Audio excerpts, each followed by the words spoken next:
చాలా సంతోషం. మరి చక్కగా ఇప్పుడు దాకా అబ్రహాము నిలబడి కొన్ని విషయాలు మీకు తెలియచేశాడు.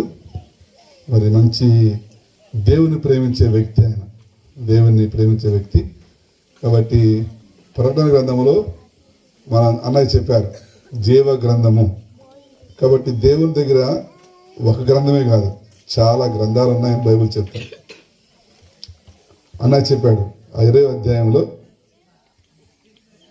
అధ్యాయంలో మరియు గొప్పవారేమో కొద్దివారేమో మృతులైన వారందరూ ఆ సింహాసనం ఎదుట నిలబెట్టి చూచిదని అప్పుడు గ్రంథములు విప్పబడెను అన్నాడు. గ్రంథములు అన్నాడు. సరే, చాలా సంతోషం. మిమ్మల్ని అందరూ వచ్చి ఉంటాం. నా పేరు జేమ్స్ భాస్కర్, జేమ్స్ అంటారు నన్ను. మాది గుంటూరు. మీ దగ్గర టచ్ ఫోన్ ఉంటే క్రాస్ మినిస్ట్రీస్ అఫీషియల్ అని కొడితే యూట్యూబ్లో నా ఛానల్ వస్తుంది. అందులో మీరందరూ కూడా వస్తారు. లైవ్ వస్తుంది అక్కడ, అంటే రికార్డ్ చేస్తున్నాను అన్నమాట. మీరందరూ కూడా యూట్యూబ్లో వస్తారు. Cross ministries official YouTube channel. అదే యూట్యూబ్లో మనం పాటలు వింటాం కదా, షార్ట్స్ చూస్తాం కదా, అదనమాట. కాబట్టి నన్ను తీసుకొచ్చినటువంటి దైవ సేవకులు ఆ యేసుబాబు గారికి ప్రత్యేకంగా వందనాలు. నేను కేవలం మిమ్మల్ని చూద్దామనే వచ్చాను. అబ్రహాం గారు, యేసుబాబు గారు వాక్యం చెప్పారు. సరే, నాకు అవకాశం ఇచ్చారు కాబట్టి నేను తప్పకుండా దేవుని మాటలు కొన్ని జ్ఞాపకం చేస్తాను. 23వ కీర్తన. యెహోవా నా కాపరి, నాకు లేమి కలగదు. పచ్చిగల చోట్లను నన్ను పరుండ చేయుచున్నాడు. శాంతికరమైన జలముల యొద్ద నన్ను నడిపించుచున్నాడు. నా ప్రాణములకు ఆయన సేద తీర్చున్నాడు. తన నామమును బట్టి నీతి మార్గం నడిపించున్నాడు. గాఢాంధకారపు లోయలో నేను సంచరించినను ఏ అపాయమునకు భయపడను. నీవు నాకు తోడై ఉందువు. నీ దుడ్డుకరయు నీ దండమును నన్ను ఆదరించును. నా శత్రువు ఎదుట నువ్వు నాకు భోజనం సిద్ధపరచుదు. నూనెతో నా తల అంటి ఉన్నావు. నా గిన్నె నిండి పొల్లుచున్నది. నేను బ్రతుకు దినములన్నీ కృపాక్షేమములు నా వెంట వచ్చును. చిరకాలము యెహోవా మందిరములో నేను నివాసము చేసేదను. హల్లెలూయా. దావీదు మాట్లాడుతూ ఉన్నాడు. దావీదు కీర్తన 23వ కీర్తన. యెహోవా నా కాపరి. చెప్పండి, యెహోవా నా కాపరి, యెహోవా నా కాపరి. కాబట్టి దావీదు జీవితంలో మనం చూస్తే దావీదు ఎవరు అంటే ఒక గొర్రెలు కాసుకునేటువంటి బాలుడు. తెలుసా దావీదు? అందరూ తెలుసా దావీదు? ఎంతమంది తెలుసు దావీదు బైబుల్లో? అందరూ తెలుసా? దావీదు గొర్రెల కాపరి, గొర్రెలు కాచుకునేవాడు.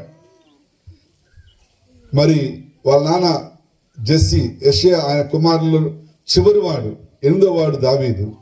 ఇతని మరి గొర్రెల పెంపకానికి పెట్టాడు. కొండల్లో, గుట్టలో, లోయల్లో తిరుగుతూ చిన్నప్పటి నుంచి గొర్రెలు పెంచడం ప్రారంభించాడు. గొర్రెల వెనకాలే ఉండేవాడు. కాబట్టి దావీదులో కొన్ని గుణగణాలు ఉన్నాయి. దావీదు ఎందుకు యెహోవా నా కాపరి అన్నాడు? ఎందుకు అనవలసి వచ్చింది? దావీదులో ఉన్న లక్షణాలు ఏంటి? దావీదు చిన్నప్పటి నుంచి గొర్రెలు కాచేవాడు. దావీదులో ఉన్నటువంటి లక్షణం డెడికేషన్ అంటారు. తను తాను సమర్పించుకోవటం, తను తాను గొర్రెల పెంపకానికి ప్రత్యేకపరుచుకోవటం. అర్థమవుతుందా? దావీదు ఈ డెడికేటెడ్, తను తాను గొర్రెల పెంపకానికి అప్పగించుకున్నాడు. ఇక పొద్దున్న లెగిస్తే అడవిలోకి వెళ్తాడు, గొర్రెలు కాస్తూ ఉంటాడు. సాయంత్రం అయితే ఇంటికి వస్తూ ఉంటాడు.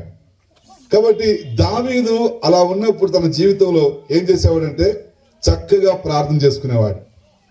కీర్తనలు ఉన్నాయి కదా, 150 కీర్తనలు ఉన్నాయి కదా. కీర్తనలు మొత్తము దావీదే రాశాడు. అడవుల్లో, లోయలు, గుట్టలో ఉంటూ చక్కగా మరి మీకు పాస్టర్ గారు ఫిలిప్ ప్రతాప్ రెడ్డి చక్కగా పాట పాడాడు. 12వ పాట బాగా రాశాడు చక్కగా కదా. పాటలు మొత్తం స్వరకల్పన చేశాడు. చక్కగా పాట రాశాడు. కాబట్టి దావీదు కూడా అడవిలో ఉంటూ అరణ్యంలో గొర్రెలు కాస్తూ పాటలు రాశాడు. ఈ కీర్తనలు రాశాడు. కీర్తనలన్నీ కూడా పాటలే, పాటలు, ప్రార్థనలు. జాగ్రత్తగా గమనించండి. డెడికేషన్, సమర్పించుకోవటం.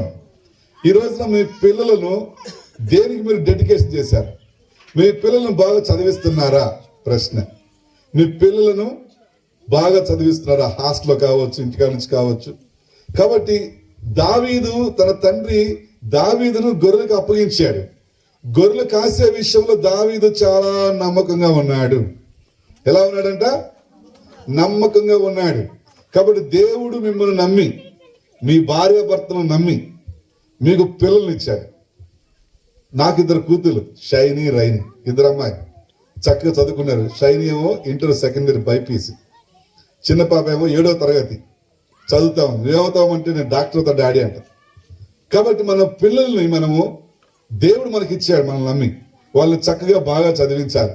డాక్టర్లు, ఇంజనీర్లు, కలెక్టర్లు, అర్థమవుతుందా, టీచర్స్, అర్థమవుతామా, నర్సులు, బాగా చదివించాలి, ఏదో ఉద్యోగులు పెట్టించాలి. కాబట్టి ఇక్కడ దావీదు తండ్రి ఏం చేశాడంటే, దావీదునేమో గొర్రెలకు పెట్టాడు, పెద్ద కొడుకు, చిన్న కొడుకు, 3వ కొడుకు వీళ్ళనేమో మిలిటరీలో పెట్టాడు, సైన్యంలో పెట్టాడు. సైన్యంలో పనిచేస్తున్నారు వాళ్ళు. చిన్నవాడేమో గొర్రెలు కాసుకుంటూ ఉన్నాడు. గొర్రెలు కాసుకుంటున్న వాడిని మనం అనుకోవచ్చు, చదువు లేదు సందు లేదు అనుకోవచ్చు, తక్కువ అంచనా వేయకూడదు. సైన్యంలో ఉన్న అన్నవాళ్ళు ఒకనొక సమయంలో సమస్య వచ్చింది. వాళ్ళకి సమస్య వచ్చింది. ఫిలిస్తీన్ల నుంచి గొలియాతు ఆజానుభావుడు వచ్చాడు. 6 మూరలు జానుడు ఎత్తున్నాడు. ఎంతన్నాడు? ఇట్లా బాబు, ఇట్లా ఇక్కడ, ఏ బాబు ఇక్కడ, బాబు బుడ ప్రదీప్ ఇక్కడ, పైకిరా ఇక్కడ, వెరీ గుడ్, ఇక్కడ నిలబడి పైకిరా చెప్తా. ఇప్పుడు నేను గొలియాతను అనుకున్నా, ఈయన దావీదు. వాళ్ళ నాన్న ఏం చెప్పాడంటే, ఒరే అన్నయ్య వాళ్ళ ఇద్దరులో ఉన్నారు, అన్నయ్య దగ్గరికి వెళ్ళిపోయి క్యారేజ్ ఇచ్చినారా, భోజనం ఇచ్చినారా, లంచ్ అని చెప్పేసి పంపించాడు. వచ్చినోడు ఇట్లాగా మనుషులు దొరబడిపోయి ఏం జరుగుతుంది ఇక్కడ, అందరూ గుసగుసలాడుతున్నారు, ఏంటి మాట్లాడుకున్నారు, ఏంటి అని చెప్పి తొమ్మిది చూస్తా ఉన్నాడు. అందరు చెప్తున్నాడు, ఈయన గొలియాత్ అంట, ఇట్లా వచ్చాను. మీలో ఎవరైనా సరే, ఏ ఊరిది అమ్మా, చిలక వీధిలో ఎవరైనా నన్ను కొట్టే వాళ్ళు ఉన్నారా? రండి, నన్ను జయిస్తే ఇదిగో పై ఊరు ఎవరమ్మా, అది అద్దల వలస మీకు ఇచ్చేస్తాం మేము, మమ్మల్ని జయిస్తే అని చెప్పేసి ఇలా తిరుగుతా ఉన్నాడు. ఈయన చూసి ఇంత పెద్దగా లావుగా ఆజానుభావుడు 6 మూరలు జానుడు ఎత్తుంటాడు. ఆయన చూసి అందరూ భయపడిపోతున్నారు. రాజేం చేయాలి, వాస్తవానికి రాజేం చేయాలి, రాజు వచ్చి కొట్లాడాలి కదా. సౌలు రాజు చేయాలనుకున్నా పరిగెత్తుకుంటూ వెళ్ళిపోయి ఇంట్లో దాక్కున్నాడు. ఈయన చూసి దాక్కుని ఏం చేయాలి అర్థం కాక దుప్పటి కప్పుకొని ఇలా కూర్చున్నాడు. అంతలోకి దావీదు చిన్నపిల్లవాడు కదా, క్యారెట్ పెట్టుకుని వచ్చాడు. చూస్తా ఉన్నాడు. చూస్తున్నప్పుడు ఏమైందంటే అందరు చెప్తున్నారు, వాళ్ళు అన్నారు, ఎందుకు వచ్చాను ఇంటిపో అన్నాడు. అలా కాలు సముద్రం పడుతూ వచ్చాడు. అన్నారు, ఫిలిస్తీయుడు అంట మన మీదకి యుద్ధానికి వచ్చాడు, రాజుగారు భయపడి దాక్కున్నాడు కోటలో అని చెప్తుంటే ఈయన అంటున్నాడు, ఫిలిస్తీయుడా, గొలియాత, వాడెంత, వాడిని జయించేస్తా అంటున్నాడు. ఏమన్నా చిన్న బాల్ నేను కొట్టగలడా? కానీ దావీదు అంటున్నాడు, నేను అతను జయిస్తా అన్నాడు. ఎందుకు ఆ మాట అన్నాడు? దావీదు ఒకనొక సమయంలో అడవిలో ఉన్నప్పుడు, ఆయన గొర్రెలు కాస్తున్నప్పుడు ఎలుగుబంటి దాడి చేసింది. ఎలుగుబంటి గడ్డను పట్టుకొని చీల్చేశానంటాడు. ఒకనొక సమయంలో సింహం వచ్చింది, సింహపు నోరుని ఇలా పట్టుకొని గుంజేసి అంటున్నాడు. ఎవరు? దావీదు. అక్కడ ఒక మాట ఉంది. అంటాడు, దేవుడే నాకు ఆ సింహాన్ని అప్పగించాడు, దేవుడే నాకు ఆ ఎలుగుబంటిని అప్పగించాడు. ఎందుకంటే దావీదు చిన్నప్పటి నుంచి దేవుణ్ణి నమ్ముకున్నాడు. చిన్నప్పటి నుంచి దావీదు ప్రార్థనా పరుడు. చిన్నప్పటి నుంచి ప్రార్థన చేసుకునేవాడు దావీదు. అడవిలోంటికి ఏం చేస్తాం? ఇప్పుడు మేము వచ్చాము, మా దగ్గర సెల్ ఫోన్లు ఉన్నాయి. సెల్ ఫోన్ పనిచేస్తాయి ఇప్పుడు ఇక్కడ ఏం పని చేయవు. మా సెల్ ఫోన్ ఎయిర్టెల్ లేదంటే జియో ఏం పని చేయట్లా. ఫోన్ ఉండే కూడా ప్రయోజనం లేదు.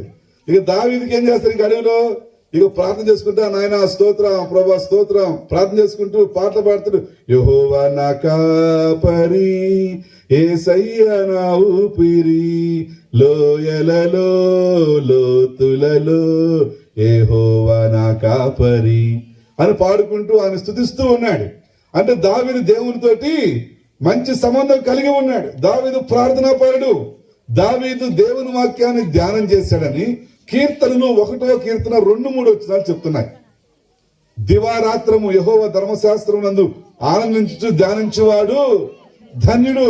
అతడు నీటి కాలంలో ఎవరನ್ನು నాటబడిన వాడై ఆకు వాడికి తన కాలం ముందు చెట్టు ఫలములిచ్చు చెట్టు వలె ఉంటాడు. హల్లెలూయా, హల్లెలూయా.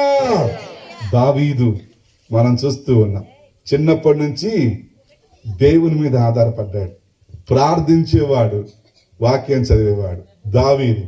ఇటువంటి దావీదు వచ్చాడు ఇక్కడికి. ఇప్పుడు ఎవరు వచ్చారు? ఎవరైనా చూడండి, ఎవరు? దావీదు వచ్చాడు. నేను గొలియాతుని,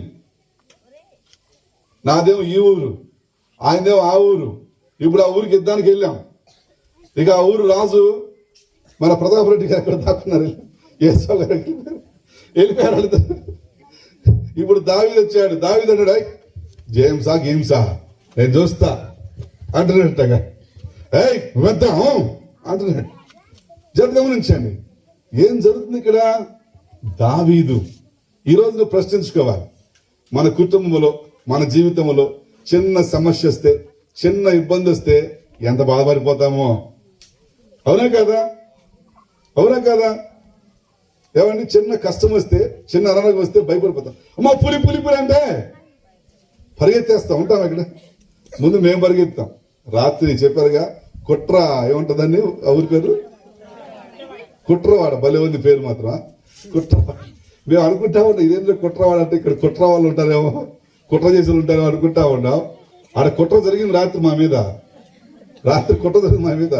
జుమ్మని వచ్చి ఇట్లా వెళ్తుంది, స్లో స్లో స్లో అంటున్నాను, వెళ్ళిపోయింది. దేవుడు అక్కడ ఇంతలావు ముద్దు నుంచాడు. అక్కడ ఇంతలావు ముద్దుండ బట్టి మేము బతికి బట్ట కట్టాం. దేవుడే కాపాడి. ఇంతలావు ముద్దు. ఆ ముద్దు మీద కారు ఇట్లా ఎక్కి కూర్చుందిట. ఇట్లా కారు కూర్చుంది. స్టార్ట్ చేస్తే కుయ్యి కుయ్యి కుయ్యి అంటే కలుగుతాం. ముందుకు పోట్లేకపోవట్లా. ఎందుకు?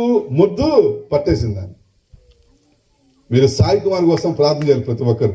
ప్రభా సాయి కుమార్ మీరు రక్షించండి ఆయన. ఆ బిడ్డకి రాత్రి చెప్పాను, ఈ రోజు నువ్వు రావాలయ్యా సాయి కుమార్, తప్పకుండా రావాలంటే లేదు సార్ వస్తాను సార్ అన్నాడు. భోజనం ఆయన ఆహ్వానించేవాళ్ళు. వాళ్ళు ఎక్కడి నుంచి ఆటో వేసుకుని వచ్చారు. అప్పుడే వచ్చారు. టక్టగా ఆటో పెట్టేసేసారు. చిన్న పిల్లలు చలిలో ఉండి కూడా వచ్చేసి ఆ కారును ఆ మొద్దు మీద నుంచి తీసారు. రోడ్డు ఇట్లా పెట్టేశారు. 3 సార్లు లేపి పెట్టేశారు. ఎంత గమనించండి, చాలా ప్రాముఖ్యం. రాత్రి నేను అనుకున్నాను వీళ్ళే ముందెళ్ళిపోయి రాలేడు బండి, వీళ్ళు రారేమో వస్తారేమో అర్థం కావట్లా. అదంతా అడవి. ఎందుకంటే నేను కొండల గుట్టల అడవులు నేను తిరిగాను. ఆ ఒరిస్స అడవులను తిరిగా కాబట్టి నాకు తెలుసు కాబట్టి, అడవి అనుభవం నాకు ఉంది కాబట్టి. అది అదంతా పూర్తిగా చీకటిగా ఉంది. పక్క చూస్తేనే నాకు నాకు డౌట్ వచ్చేసింది. లోయ, అది నది నాకు తెలిసిపోతుంది. దేవుడిగా నా ముద్దు ఆపకపోతే లోయలోకి వెళ్ళిపోయేవాళ్ళం, లేదా స్తంభాన్ని కొట్టుకునే వాళ్ళం. స్తంభం కొట్టుకుని ఆ తీగలు ఎగిరిపోయేది, కరెంట్ ఫైర్ అయిపోయేది. చాలా గమనించండి. కాబట్టి ఇక్కడ దావీదు తన జీవితంలో ఎలుగుబంటి వచ్చిన, సింహం వచ్చినా భయపడ్డా. కానీ మనము ప్రతి చిన్న విషయానికి భయపడిపోతూ ఉంటాం. ఇప్పుడు దేశమే భయపడుతుంది. గొలియాతు వచ్చాడు. గొలియాతును జయిస్తే మేము మీకు దాసులం అయిపోతాము, లేకపోతే మీరు మీ దేశము మాకు దాసులుగా, మాకు బానిసలుగా ఉండాల్సిందే. ఈరోజు మనిషి బానిసగా ఉండిపోతున్నాడు. పాపానికి బానిసగా ఉంటున్నాడు. తాగుబోతుకు బానిసగా అయిపోతున్నాడు. శాపానికి బానిస అయిపోతూ ఉన్నాడు. అపవాదేసే బాణాలకి లోబడిపోతూ ఉన్నాడు. గమనించండి, దావీదు చిన్నప్పటి నుంచి ఇవన్నీ చూస్తూనే ఉన్నాడు. దావీదుకి తెలుసు, దావీదు కష్టం తెలుసు, బాధ తెలుసు, ఏమో నష్టం తెలుసు, అన్ని తెలుసు. తన గొర్రెలు ఎత్తుకుని వాళ్ళకి వచ్చినాయి. ఈ యొక్క సింహం, ఎలుగుబంటి, వాటిని కూడా ఎదుర్కొంటున్నాడు. వాటిని ఎదుర్కొన్నాడు. దేవుడు నాకు వాటిని అప్పగించాడు. ఈ సున్నతి లేని ఈ యొక్క గొలియాతు వీడెంత, హల్లెలూయా, వీడెంత. మీరు చెప్పగలరా? ఈ సమస్య నాకెంత, ఈ ఇబ్బంది నాకెంత, ఈ కష్టము నాకెంత. నా పిల్లలను బాగా చదివిస్తాను, నేను రక్షణ పొందుతాను, నేను క్రీస్తుని కలిగి జీవిస్తాను, నా పిల్లలు బాగా ఉన్నతమైన చదువుని చదివిస్తాను. ఆలోచన చేయాలి. ఏమండి, దావీదు గొర్రెల కాపరి. ఎవరు నువ్వు? గొర్రెల కాపరి. గొర్రెల కాపరి ఎవరు తెలుసండి? ఎవరు తెలుసా? గొర్రెల కాపరి దేశానికి రాజయ్యాడు. చెప్పలేదు పడదాం. దేశానికి రాజవుతూ ఉన్నాడు. దేశాన్ని పరిపాలిస్తూ ఉన్నాడు. దేశాన్ని ఎక్కడో కొండల్లో గుట్టల్లో. దేవుని పిల్లలారా, 2019లో నేను 2 సార్లు ఆ దేశానికి, ఆ ఊరు 2 సార్లు దావీదు తిరిగిన ఊరు, దావీదు సమాధిని చూశాను. యేసయ్య పుట్టిన చోటు, యేసయ్యను సిలువేసిన చోటు, యేసయ్యను కోళ్లతో కొట్టిన చోటు, యేసయ్య పుట్టిన చోటు, యేసయ్య ఖాళీ సమాధి ఈ చేతులతో తాకాను. 2019 2 సార్లు. ఇవన్నీ నిజాలు. ఆ ఊరంతా కొండలే. యేసయ్య ఊరు మొత్తం కొండల మీద బస్సులు పోతా ఉంటాయి, కొండల మీద లోయల బస్సులు పోతుంటాయి. కాబట్టి దావీదు అక్కడ పుట్టాడు.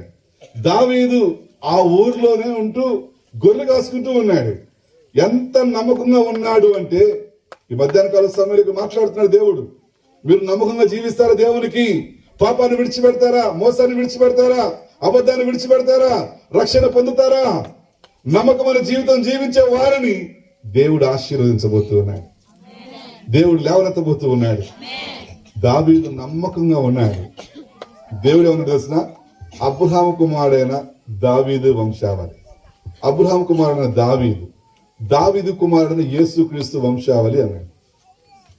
దావీదు గురించి దేవుడు అంటాడు, he is my after my heart అంటాడు. దావీదు నా హృదయానుసారుడు. చెప్పగలదామా? దావీదు నా హృదయానుసారుడు, దావీదు నా స్నేహితుడు, నా హృదయానుసారుడు దేవుడు చెప్తూ ఉన్నాడు. Thank you. Thank you. కాబట్టి ఇక్కడ సమస్య వచ్చింది వీళ్ళకి. ఇశ్రాయేలుకి సమస్య వచ్చింది. సమస్య ఎంత కఠినమైందంటే, ఎంత పెద్దదంటే, రాజుగారే భయపడి వెళ్ళిపోయి ఇంట్లో దాక్కున్నాడు. ఏం చేయాలి? సమస్య వస్తే ముందు నిలబడాలా, అవసరమైతే ప్రాణం పెట్టాలా, అవసరమైతే అందరిని తీసుకెళ్ళిపోయి యుద్ధం చేయాలి. యుద్ధం చేయవలసినటువంటి సౌలు ఇంట్లో దాక్కుని ఇంట్లో కూర్చొని ప్లాన్లు వేస్తా ఉన్నాడు. ఏం చేద్దాం, ఎట్ట చేద్దాం, ఏం చేద్దాం, ఎట్ట చేద్దాం. నా కుమార్తె ఉంది కదా, ఇదిగో ఎవరైతే గొలియాతను పడతారో వాళ్ళు నా కూతురుని ఇస్తాను, నా కూతురు ఇచ్చి పెళ్లి చేస్తాను. ఏం చేద్దాం ఇంకా, ఇదంతా నా రాజ్యమే కదా, నా రాజ్యంలో సగరాజ్యం ఇద్దాం. ప్లాన్లు వేస్తూ ఉన్నాడు. ఎవరు వచ్చిన సమస్యను ఎదుర్కోవాల్సింది, వచ్చిన సమస్యకు ఎదురు నిలబడవలసింది పోయి దాక్కున్నాడు, పారిపోతూ ఉన్నాడు. దేవుని పిల్లలు ఆలోచించాలి. మనకు వస్తున్న సమస్యను బట్టి మనం ఏం చేస్తాము? ఎడో కూడా పరిగెడుతుంటాం, ఏదో ఒక దారి చూద్దాం అంటాం. ఎవరు సహాయం చేస్తారు? ఎవరు మేలిస్తారు? ఎవరు అప్పిస్తారు? అప్పిచ్చే వాళ్ళకి వెళ్ళిపోతాం. ఏదో తాగట పెట్టమంటారు, అప్పులు చేస్తాం, ఏదో అడుగుతారు, మనల్ని బానిసలుగా మార్చేస్తారు. ఎంత గమనించండి. సౌలు అదే చేస్తున్నాడు, దాక్కుంటున్నాడు. కానీ దావీదు అన్నాడు, ఇతను నేను చంపుతాను అన్నాడు. ఇతను నేను చంపుతాను, ఇతను నేను జయించగలను.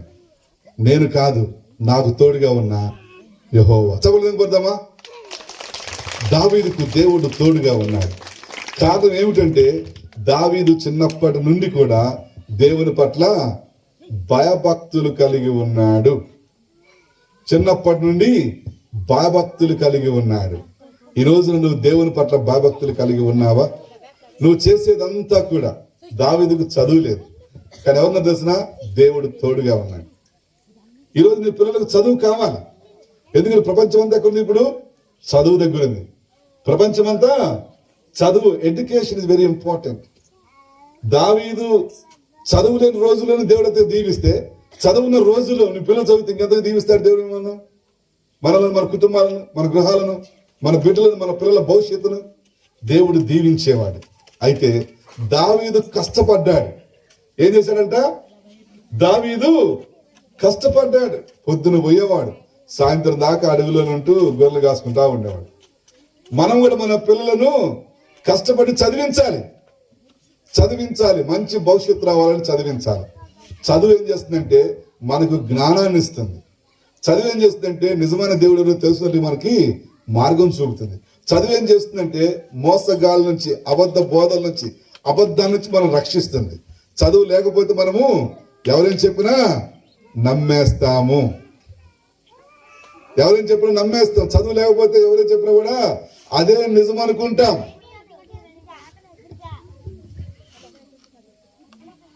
కాబట్టి దావీదు దేవుని కలిగి ఉన్నాడు, జ్ఞానం కలిగి ఉన్నాడు.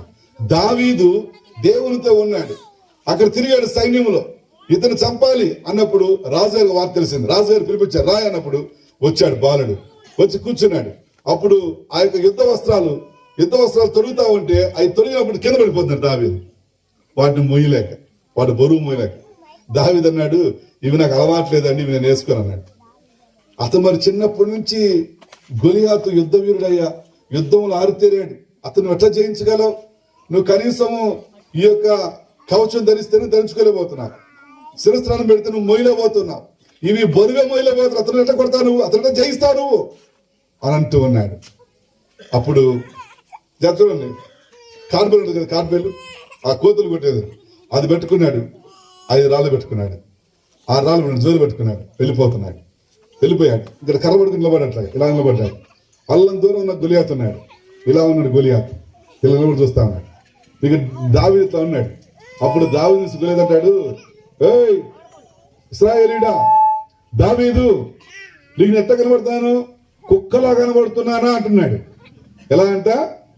కుక్కలా కనబడుతున్నానా, నా మీద కర్ర తీసుకొని వస్తున్నా అంటున్నాడు. అప్పుడు దావీదు అంటే ఇలా రింగు ఆ రాయి తిప్పి నుదుటి మీద కొట్టాడు. దెబ్బ కనుక ఇలాగ పడిపోతుంటే ఆ యొక్క గొలియాతు కత్తిసుకొని అతని తలకాయని తొలగించేస్తున్నాడు. హల్లెలూయా. దావీదు బాలుడు యుద్ధంలో జయిస్తున్నాడు. కారణము మూలం ఏమిటంటే దేవుడు అతనికి తోడుగా ఉన్నాడు. దేవుడు తోడుగా ఉన్నాడు దావీదుకు. ఈ రోజున మన ప్రతి పరిస్థితిలో దేవుడు తోడుగా ఉన్నాడా? ఆ దేవాది దేవుడే యేసుక్రీస్తు లోకానికి వచ్చాడు. దావీదుకు తోడుగా ఉన్న దేవుడు యేసుక్రీస్తు లోకానికి వచ్చాడు. ఈ లోకానికి వచ్చి ఏం చేశాడంటే మనందరి పక్షాన అపవాదితో యుద్ధం చేశాడు, సాతానుతో యుద్ధం చేశాడు. He fought with devil. ఏం చేశాడంటే ఆయన సిలువ రక్తము ద్వారా సాతాను తలను చితక తొక్కాడు. సాతాను ఓడిపోయాడు. యేసయ్య సిలువలో మనందరికి విజయాన్ని ఇచ్చాడు. హల్లెలూయా, హల్లెలూయా. యేసయ్య సిలువను మనం చూస్తూ ఉన్నాం. ఆయన సిలువలో ప్రాణం పెట్టడం ద్వారా, రక్తము కార్చడము ద్వారా, తన ప్రాణం పెట్టడం ద్వారా అపవాదిని జయించేసేసాడు. అపవాదిని పూర్తిగా ఓడించేసేసాడు. ఇలా చెప్పనివ్వండి మీకు, సాధారణంగా మనం పాము దొరికితే పాము చంపేస్తాం కదా, పాము తలగా చిత కొట్టేస్తాం. కానీ తోక ఏం చేస్తుంది? పాము తోక ఏం చేస్తుంది? పిల్లలు ఏమంటారు తను చూసి, అమ్మ పాము ఇంకా. కానీ పాము బతుకుతే చచ్చిపోయిందా? అవునా కాదా? పాము తోక ఆడిస్తూ ఉంటుంది, దాన్ని చూసి మనము భయపడతాం, కానీ మన దగ్గర చచ్చిపోయిందని. కానీ పిల్లలు తెలియదుగా. పిల్లలు ఏమంటారంటే అది బతికే ఉందమ్మా అంటారు, బతికే ఉంది నానా అంటారు. సాతానుడు యేసయ్య సిలువలో ఓడించేశాడు, పూర్తిగా చచ్చిపోయాడు. ఆ తోక ఆడుతుంది, దాన్ని చూసి మనం భయపడుతున్నాం, దాన్ని చూసి మనం భయపడిపోతున్నాం, దాన్ని చూసి మనం బెంబేలెత్తున్నాం. అయ్యో నేను జయించలేను, అయ్యో నేను రక్షణ పొందలేను, అయ్యో నేను పాపాన్ని విడిచిపెట్టలేను. దాన్ని చూసి సాతాను చూసి వాని యొక్క పరిస్థితులు బట్టి మనం భయపడిపోతున్నాం. కానీ యేసయ్య సిలువలో ఏం చేశాడంటే సాతాన్ని పూర్తిగా ఓడించేసాడు. We are victorious. మనము జయించిన వారం. దావీదు జయించినట్లుగా మనమందరం యుద్ధము చేయలేదు. ఇలా చెప్పనివ్వండి. ఇప్పుడు మనం అందరేమో ఇండియా వాళ్ళం, ఆ కుర్చీలో కూర్చునే వాళ్ళు ఇంగ్లాండ్ వాళ్ళు. క్రికెట్ టీం అనుకుందాం. క్రికెట్ ఉంది కదా, క్రికెట్ లాంటి వాలీబాల్ ఆడతారు, మన వాళ్ళు ఆడతారు కదా, నెట్ పెట్టుకుని ఆడతారు పిల్లలు, నెట్ పెట్టుకుని ఆడతారు.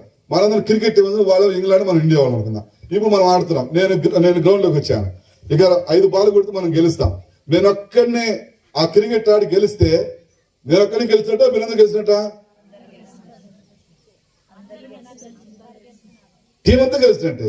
కాబట్టి యేసు ఇప్పుడు ఏం చేశాడు? మనందరి పక్షాన అపవాది యుద్ధం చేశాడు. అర్థమవుతుందా? అపవాది యుద్ధం చేసి ఏం చేశాడు? అపవాదిని సిలువ మరణము ద్వారా పూర్తిగా వాడు తల చితక దొక్కాడు, చచ్చిపోయాడు, అవుట్. అపవాది ఓడిపోయాడు. ఇప్పుడు మనందరం ఎవరు చెప్పండి? అబ్బా నేను క్రికెట్ ఆడితే బాగుండేది, అబ్బా ఆ బాల్ క్యాచ్ పెడితే గెలిచేవాళ్ళం, అబ్బా నేను 2 రన్నులు ఇస్తే గెలిచేవాళ్ళం. అవునా? కాదు కదా. ఒక్కలాడి గెలిస్తే టీం అంతా గెలిచినట్లే. యేసయ్య మనందరి పక్షాన అపవాదితో, ఆ రోజు ఇశ్రాయేలు పక్షాన దావీదు నిలబడ్డాడు. దావీదు గొలియాతుకు ఎదురుగా వెళ్ళాడు. దావీదు గెలిచి ఇశ్రాయేలు ప్రజలను గెలిపించాడు. ఈ రోజు యేసయ్య ప్రపంచమందరి తరఫున అపవాది యుద్ధము చేసి ఏం చేశాడు? ఆయన మనందరినీ గెలిపించారు.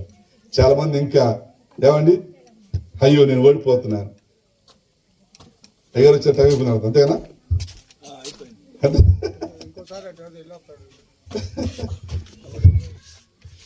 కాబట్టి జత కూర్చోండి.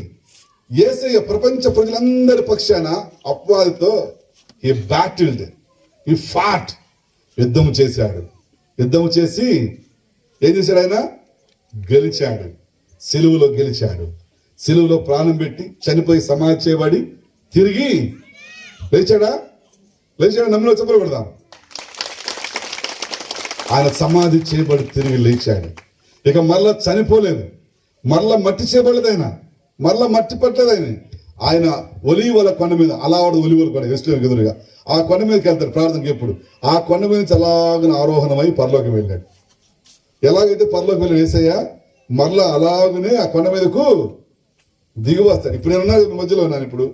ఇప్పుడు మళ్ళీ మేము ఊరు వెళ్ళిపోతాను పొద్దున, మళ్ళీ తర్వాత ఎప్పుడుగా వస్తాం. అప్పుడు నేను ఎట్లా వస్తాను? ఇప్పుడు ఎట్లా పోయానో అలానే వస్తాను. కానీ ఇది కూడా గడ్డ పెట్టుకొని, లేదంటే 4 చేతులు పెట్టుకొని, లేదంటే 3 తలలు పెట్టుకొని వస్తానా? రానుగా. ఎట్లా పోయాను? ఇప్పుడు యేసు ఎట్లా వెళ్ళాడు పరలోకానికి, అలాగే రాబోతూ ఉన్నాడు. ఆయన మనం అందరం చూస్తాం, కళ్ళతోటి మనం అందరం చూస్తాం. ఆలోచన చేయాలి. దేవుడు ఇశ్రాయేలు పక్షాన దావీదుతో గెలిపించాడు. ఈ రోజున మన పక్షాన యేసే మనందరి పక్షాన సిలువలో తన రక్తము కాచడం ద్వారా మనల్ని గెలిపించాడు. ఇక నువ్వు దేవుని బిడ్డవు, నువ్వు నమ్మినా నమ్మకపోయినా, నీ హృదయం తెరబడితే ప్రభువా నేను నీకు అప్పగించుకున్నాను, నన్ను క్షమించండి, ఇక నుంచి నేను విజయవంతమైన జీవితం జీవిస్తాను. ఈ 2025 సంవత్సరంలో ప్రతి ఒక్క పాపాన్ని నేను జయిస్తాను, ప్రతి ఒక్క ఆందోళన, ప్రతి ఒక్క కష్టాన్ని, ప్రతి ఒక్క నష్టాన్ని, ప్రతి ఒక్క వ్యాధి నుంచి నేను బయటపడతాను. నువ్వు నా కోసము విజయాన్ని ఇచ్చావు, నువ్వు నా కోసం రక్తం కార్చావు అని మనం ఆయన అడిగితే ఆయన సహాయం చేస్తాడు. కాబట్టి ప్రతి ఒక్కరూ ప్రార్థన చేద్దాం. ఎవరైతే ఇంకా రక్షణ పొందలేదో వారు మనం దేవుడు సమర్పించుకుందాం. ఆ యొక్క విజయం నాకు కావాలి ప్రభు అని అడుగుదాం, ప్రార్థన చేసుకుందాం. ప్రార్థన. హల్లెలూయా. Thank you Jesus, thank you Holy Spirit. హల్లెలూయా. స్తోత్రం. ప్రతి ఒక్కరూ ప్రార్థన చేద్దాం.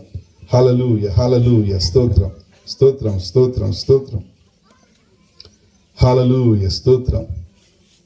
యుద్ధమునకు సిద్ధపడుదా, మనము యుద్ధమునకు సిద్ధపడుదా, యుద్ధమునకు సిద్ధపడుదా, మనము యుద్ధమునకు సిద్ధపడుదా.